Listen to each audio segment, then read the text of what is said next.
So, good afternoon, everyone, and welcome to the CEC14. It's a privilege and a pleasure to see so many of you gathered together for this first international transdisciplinary conference on the many issues which are subsumed under the umbrella term climate engineering. The CEC14 has brought together over 300 people from 40 countries with a wide range of backgrounds, from academia, policy, and civil society, as well as the media and the arts. We expect this diversity to lead to rich discussions with experts who approach the topic of climate engineering from all its various facets, being available to provide well-informed input into the discussions. Many of you have probably also witnessed this thirst for cross-disciplinary exchange in dialogues around this controversial topic, which was a large part of our motivation for conceiving and hosting the CEC14. During the plenaries on this first day of the CEC14, you will already get a flavor of these varied perspectives. I'd like to open with 3 points that I've been bringing out on various occasions, which I think are central to the discussions around climate engineering and valuable to keep in mind during a conference of this nature. First, what exactly is climate engineering, or geoengineering, as it is alternately called?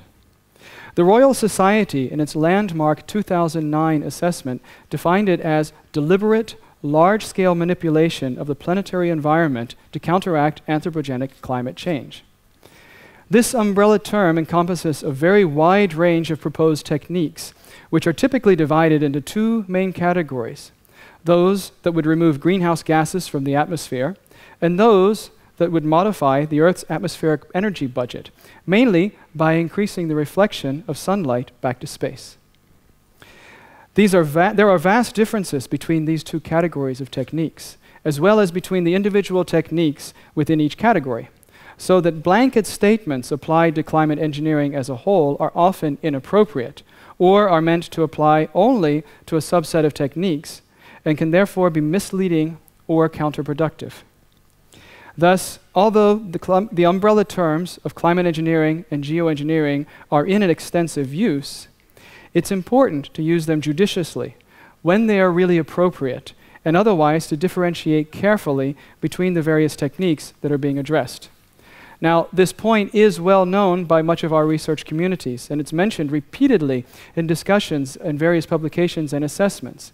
Nevertheless, it's proving difficult for us to follow our own good advice, and most of the community, including me, still falls into the trap of generalizing far too much. So I would encourage care and effort by the participants of the CEC14 to make the distinctions clear in the critical discussions that will take place during this week. The second point I would like to bring across is that climate engineering should not be considered as a short-term solution to climate change. Rather, it mostly needs to be thought about on very long timescales. And yes, here I am generalizing. I'm using the umbrella term climate engineering. But in this case, that's appropriate, since it applies to both categories of techniques for various reasons. For all of the proposed techniques to remove CO2 and other greenhouse gases from the atmosphere, based on an assessment of the current state of knowledge, it appears that very long timescales, generally decades, would be needed before a significant impact on the global atmospheric CO2 concentrations could possibly be achieved. For many of the techniques, this is due to the large infrastructure that would be needed, comparable, for example, to the size of the oil or the coal industry, associated with large energy requirements. For other techniques, the long timescale is due to limitations in ecosystems, and for most of these, there are also potentially significant side effects that need to be considered. There are also uncertainties in the total storage capacities. Nevertheless, given the daunting consequences of ever-increasing atmospheric greenhouse gas concentrations, it is worth continuing to investigate and develop the potential for the removal of carbon dioxide and other greenhouse gases. But it is important to make clear that this is done from a long-term perspective. We cannot count on proposed techniques to notably supplement mitigation measures in the near future.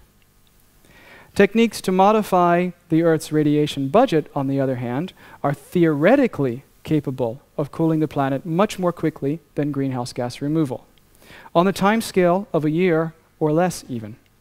This potential for a rapid response provides a lot of the incentive for the research that is currently going on into understanding such techniques.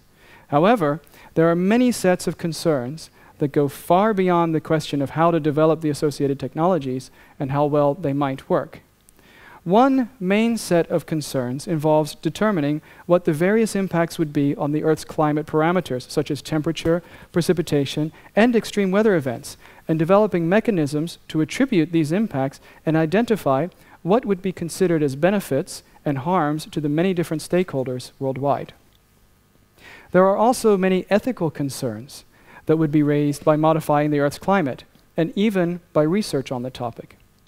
It is unclear how these concerns and their implications vary across cultures, political backgrounds, and religious beliefs. This concern extends all the way to our understanding of what it means to be human in the Anthropocene. In the same way as we have to consider the deeper meaning of the possibilities presented by genetic modification and cloning, we also need to consider the deeper meaning of what it would imply if humanity ever were to decide to try to take control over the Earth system on a global scale. A third major set of concerns involves developing appropriate and effective global governance for the associated techniques and for the various steps that might be undertaken for each of these proposed techniques for modifying the Earth's radiation budget, from research through testing through potential implementation. Thus, even though it might be possible within a decade to develop and implement the technological capability to modify the Earth's radiation budget on a global scale, it is likely to take a decade or more beyond that, if it is ever possible at all, to adequately clarify these concerns, as well as the many other issues associated with such an intervention.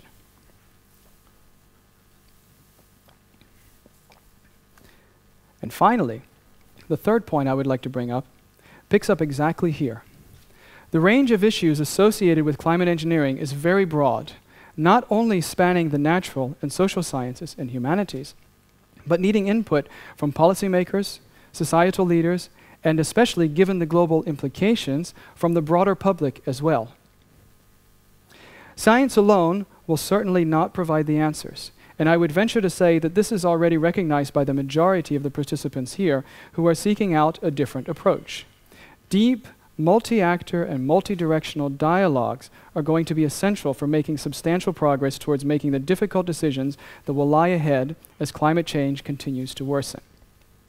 This approach to going beyond interdisciplinary interactions between researchers to incorporate stakeholders into the process of code-generating knowledge is known as transdisciplinarity. The mission of the IASS, which is hosting this conference, includes developing and applying this approach to global sustainability-related problems. It is from this perspective that we've decided to host this first ever international inter- and transdisciplinary conference on climate engineering. Together with the tireless efforts of the International Steering Committee and the valuable input from the advisory group, we hope we have put together a program that will be highly conducive to this kind of needed exchange. I would like to thank all of those who have contributed to putting this program together and who will contribute to the many sessions this week. And I would like to wish you successful and highly informative critical discussions. And with that, it's my pleasure now to give you a brief overview of what to expect on this opening day. Next, we will hear a few further welcoming remarks, first from my colleague Klaus Töpfer, who is the Executive Director at the IASS, followed by Georg Schutte, the Secretary of State at the German Ministry for Education and Research. You'll then be provided an overview of the program and logistical information by Stephen Schaefer, the Chair of the CEC14 Steering Committee.